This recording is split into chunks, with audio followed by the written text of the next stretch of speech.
And welcome to the Whelks team, 2020 to 2021, our first loop of the 2020 year with our new Whelks. Never did I think that I'd be presenting in front of a computer screen on Zoom to our new group of families. So much has changed this year, but so much has also stayed the same. We continue to build our Whelks team with new faces, fresh and excited to learn. Your children coming to us ready to go for the new year. And we're building our team and a family again. So I think this year, our team will be the strongest it's ever been. We've been through a lot and we continue to grow together. So welcome, Whelks families. Our team of teachers consists of myself, Liz Brulard for Language Arts, Carla Frisbee is our science teacher, Colin MacGyver, our social studies teacher, Karen Twitchell, special education, Kristen Amaral, math, and Randy Bazzelli is our teaching assistant. We like to start the year by showing our students this picture, which after they all point out the fact that there's porta potties in the background, they notice that it's from graduation, and they then notice the look of pride and joy on our faces. And we ask them what they would like for themselves at this time 2 years down the road. And how are they going to accomplish the things that they want to do in the next 2 years so that we look at them the same on this special day 2 years from now with that same look of pride and joy. So we like to put the end in mind right from the beginning, and we ask them how they're going to leave their mark and make a difference in our school and for themselves to change for the better over the next 2 years. So far we are off to an amazing start, and it's been such a pleasure getting to know all of our Whelks students. We wanted to share with you some things that we've noticed right from the get-go. So students are always coming into class, saying hello, and also saying thank you at the end of the class. There's definitely a source of appreciation that we're seeing this year from our Whelks students. Our students have been amazing in terms of all these new safety protocols. They're very mindful of other people's safety, and they've been very willing to adapt to the new protocols in school. They're just overall really happy to be back, and they're willing to do anything they need to do to keep us all safe. But we're seeing students advocate for each other in times of need. We're seeing they're very excited to share stories about the sports they participate in, their hobbies, their pets, their family with their teachers. We're seeing them help out one another in and out of the classroom. We're seeing a sense of gratitude for being able to come to school. We're seeing students coming prepared to class to learn and be challenged every single day. We're also seeing this genuine love of learning and an eagerness to embrace their growth mindset and new challenges.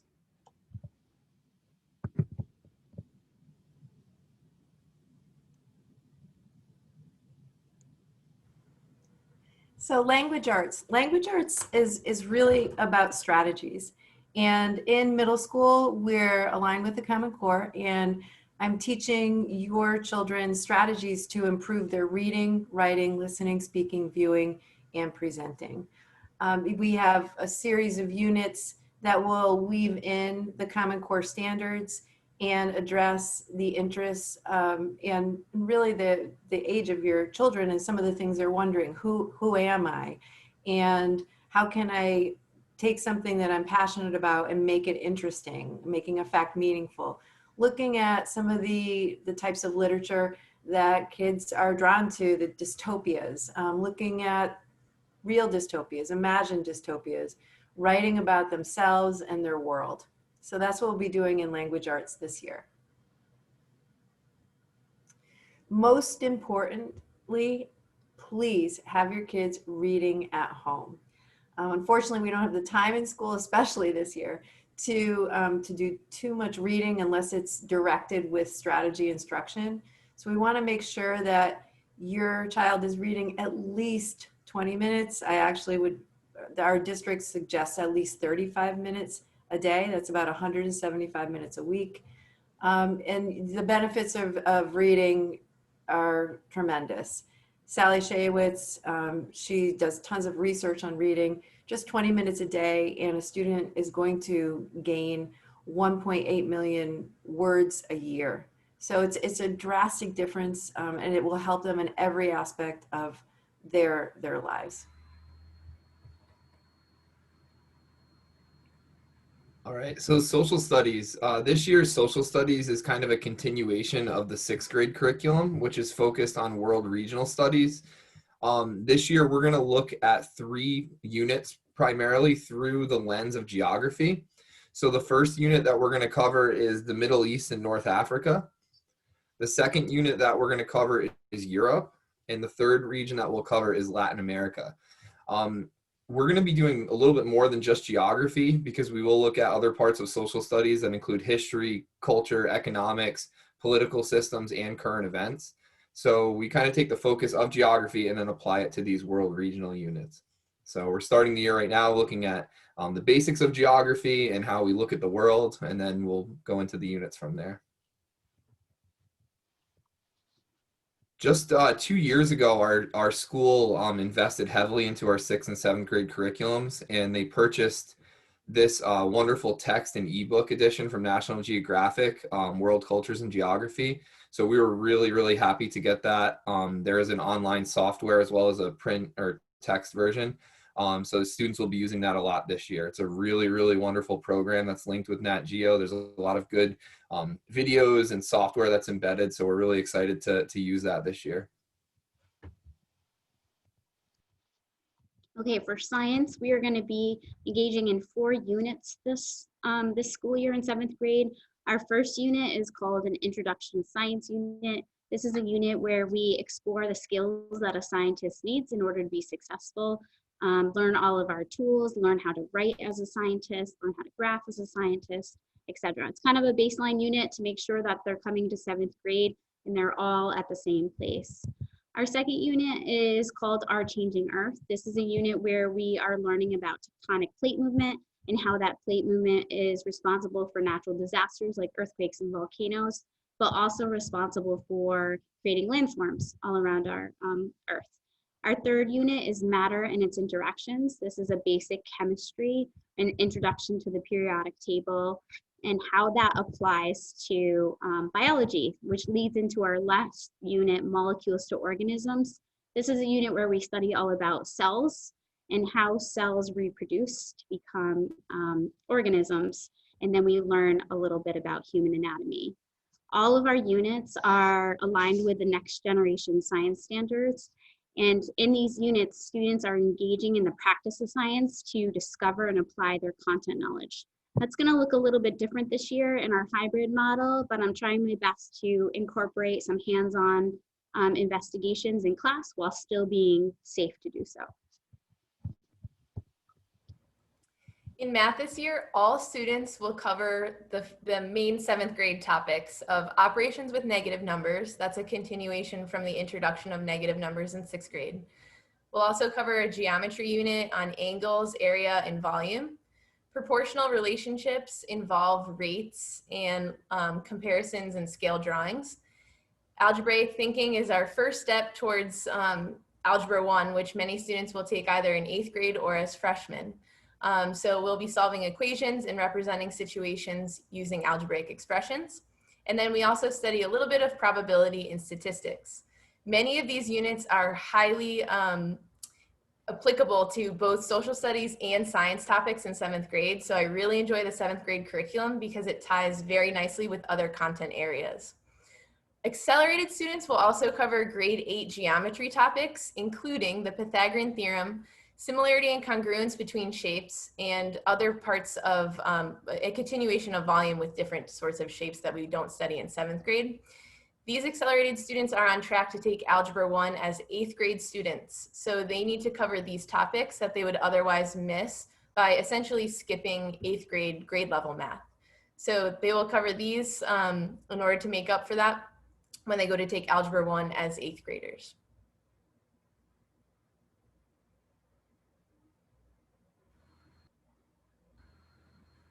So how do we celebrate our students? One of the ways that we celebrate our students is we celebrate their academic engagement. We look for students who do great quality work, do all of their homework, and make sure that that homework is done on time. And each trimester we celebrate them, and we celebrate them as our academic all-stars. The students who earn that kind of recognition will be able to celebrate with one another at a special event. And then we also have them signing a poster to show all of their great work, and their peers are able to also congratulate them. Becoming an academic all-star has been kind of a tradition on the Whelks team, and every trimester we make sure to honor those students. Another way that we celebrate our students is by doing our monthly MVPs. This is an award that goes to students that's not academic. This is for kind of for personality traits, how students are treating others in the Kiva. And we try to recognize kids who are always doing the right thing. So we always look for kids who are helpful and kind and considerate and supportive of other kids. We always try to look for those students who are always helpful to other people. And there's a lot of them in the Kiva. It's hard to pick them sometimes, but one of the things that we really enjoy about it is that every month we celebrate 2 students. What the teachers do is we write up the things that we see and the things that we notice about these students. So we make a special write-up for each of them. And then we honor them in front of the other students. So we have a Kiva meeting, we read out loud our write-up for them, and it's a really awesome opportunity to acknowledge these students for doing the right thing. And it's a really, really special honor for the Whelks team and something that we really have enjoyed over the last few years. So hopefully we get some good MVPs this year. Not only do we like to celebrate our students, but we also know that part of our job is to help coach them to be the best people that they can possibly be. We developed a system called 3 Strikes in order to do this. And again, it's our way of coaching them to be their best selves. Our school has some behavior forms that are kind of cumbersome to fill out in the moment. So we came up with a faster way to let students know when they're basically not following an expectation. If they don't follow an expectation, they get what's called 1 strike, which was a tiny little piece of paper that they write down the expectation that they weren't following. And we use these to kind of track repeated behaviors with the idea that if students are repeatedly not following an expectation, then we need to help them more than just point it out and ask them to no longer do it. So if they continue to not follow an expectation 3 times in a row, we call this 3 strikes. And at that time, we call them in for a meeting with us to try to help them figure out what are some strategies that I can use to follow the expectation that I'm struggling with. Our common time that we have off together is at lunchtime. So these meetings happen at lunch, and we'll have your student come in and we talk with them. It's not a scary thing. It's not overly disciplinarian at all. It is just through the lens of, hey, we want to talk to you about this because we notice it's a problem for you, and what can we do to help you become your best self? We always say to the kids, if you are being respectful to yourself, others, and the environment, you will never have an issue. As long as you are being kind and safe, those are our guiding rules, and as long as you follow that, we'll never have any issues at all. Okay, so we wanted to give you a quick overview of what's the difference between Google Classroom versus Infinite Campus. We think it's important as a parent for you to have an understanding about each of these tools and how we use them here in the classroom. So our primary tool is Google Classroom. That is a student-centered tool. Think of it as we have a physical classroom in front of us, but we also have this virtual classroom, which we call Google Classroom. Google Classroom is a place where we as teachers are posting assignments for students to work on, whether it is a school assignment that they are working on while they're here in the physical classroom, or one of their home assignments that they're working on in their home days. It is where we post announcements for our students. We use Google Classroom as a place where we communicate with our home learning students. So we're gonna be posting announcements in the stream. As so we're not in front of them, we need to communicate them with them through Google Classroom. It is where we meet with them on Wednesdays for our virtual meetings. We use Google Classroom to do Google Meets. And Google Classroom is also a place where students turn in their work and they also receive feedback from us. All right, that is very different than Infinite Campus. So Infinite Campus is in a place where we teachers are recording attendance and where students are recording their attendance on their home learning days. They just received an overview of how to do that in school from Mrs. Bercelli during our morning news, but it's pretty easy. They just go to Infinite Campus and they just toggle that they're present on their home days. That's really important in terms of keeping accurate records on our side. Infinite Campus is also a place where teachers will be recording work completion. So it may seem like it's turned in on Google Classroom, but Infinite Campus trumps that. So if you see that work is missing on Infinite Campus, it means that maybe they turned it in, but it was incomplete, all right? Or we asked them to redo it because it was low quality and they did not choose to redo it.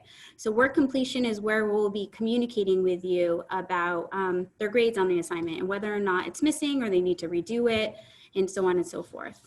Infinite Campus is also where you are going to be accessing their report card grades in November at the end of trimester 1. And Infinite Campus is also the place where students will have access to their schedules. So their schedules change every trimester for their life skills classes, life arts classes. So that's where they would go for Infinite Campus. So I want to give you a quick tour of Google Classroom just so you are aware of what that looks like. And to do that, I'm going to share my daughter's Google Classroom page. So I have her added to a couple Whelks classes. So when a student logs into Google Classroom, this is what they're going to see. They're going to see a dashboard that has all their classes on it. So here's Science Class 7, for example. So they're going to go to their science class to do their work. And right off the bat, you're going to see that there's all these assignments that are due for Friday. So that's just a quick glance at what they need to do. Also, up here in the left-hand corner, there's a to-do list. And if they click on that, it will give them an overview of what they need to do for all of their classes, not just for one class, but for every single class they are enrolled in a Google Classroom. So I like that to do. It's kind of a nice list to help them get started. So if I click on my Science Class 7, the very first thing you are going to see is a classroom stream. And like I was just saying, how we as teachers communicate with students through the stream, especially our home students, this is where we will be posting announcements. So for example, you can see I have an announcement for the week. It may be also where we're posting an agenda for the week that looks something like this. All of us teachers use the same exact agenda, so we all have an agenda unique to our discipline to help students who are in cohort A in virtual Viking, as well as students in cohort B, to organize their week. All right. It may also be a place where we're just doing a quick social emotional check-in for students. So we always encourage our students, the first place they need to check when they're logging into their Google Classroom is the stream, because that is going to give them some guidance as what to expect for the week. All right, up here, if you go over and you click on classwork, this is where students will be receiving their classwork for the week. So all of us have organized our Google Classroom by week. So if you scroll down, it makes it very easy to access and keep it organized for students. So I'll go back up to this week. Again, under the week, I have a copy of the agenda. All right, we have our home assignments listed here. So if the students are clicking on their home assignment and they click on view assignment, it gives them directions as far as what to do. There is a rubric that they can follow to check, and they're gonna just be completing that assignment and they're gonna be turning it in. All right, so just a quick glance, we really encourage you to sit down with your student and have them show you their Google Classroom and how they're accessing it and in the work they've turned in. It's a great look at it, as a great sneak peek into the classroom. Think of it as their classroom notebook, but it's virtual.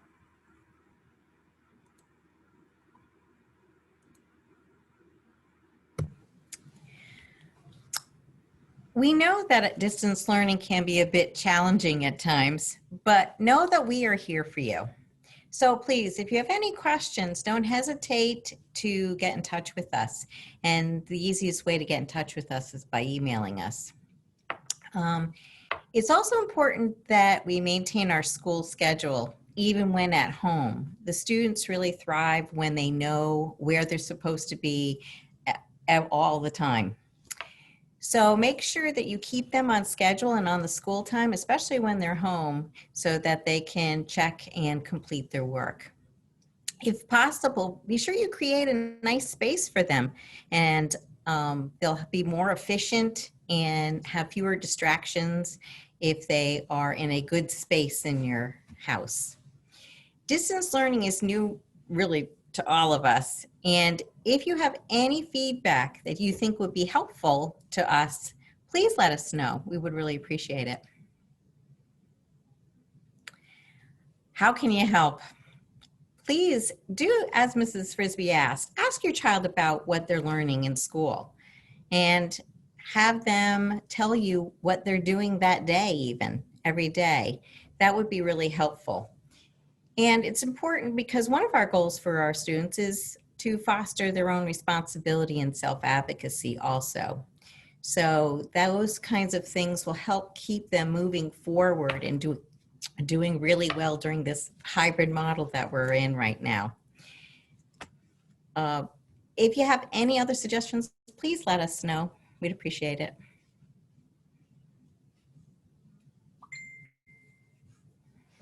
So this year we're going to have career presentations from parents or guardians in the Kiva. It was something that we started last year, and it was really cool for kids, especially those in 8th grade going into high school, to see potential career paths that they might want to take going forward. So last year we had a number of parent volunteers who came into the Kiva to talk to students about their careers. We had people that were involved in engineering and in medicine and in history, all different sorts of careers that students might be interested in taking on. Just today, in fact, we had a parent Zoom in to our Kiva. It was really cool. Being a history guy, I loved this presentation very much. But we had an archaeologist talk to our students today about what archaeology is, you know, how you become an archaeologist, what the daily life is like for that. So if you're interested in sharing your career, and maybe you do something that you want to talk to the kids about, please email Ms. Frisbee to schedule a meeting with us.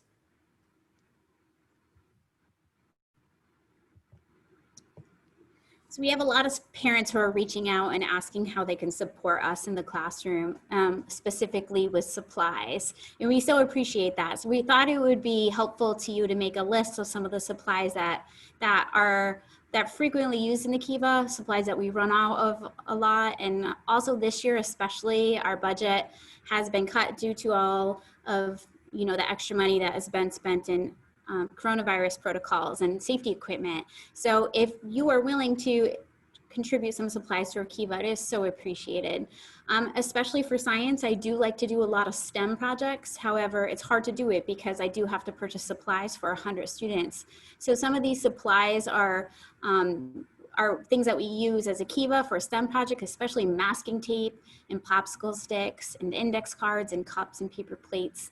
Things like that are really appreciated. So if you would like to send something in, we are so grateful, and you can choose anything from the list. Anything and everything is helpful to us. I knew I was going to do that. Thank you so much. We have really enjoyed getting to know your students so far in the few weeks that we've had them.